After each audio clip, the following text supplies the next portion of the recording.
So this instrument here is called Electron Microscope, or TEM, and this is a very high level microscope that operates using electron beam. And the electron beam it is used to enhance the resolution of the machine.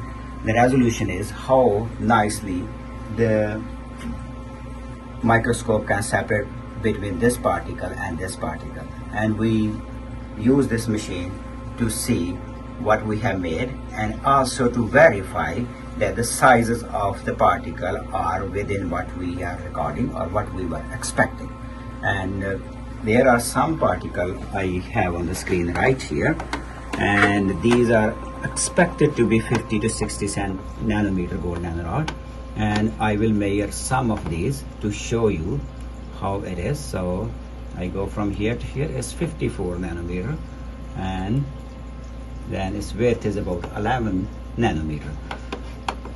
Again, when you're making gold nanorod, you sometimes end up making some other particles as well. So these are impurities in the system, and we have ways and means to filter them out.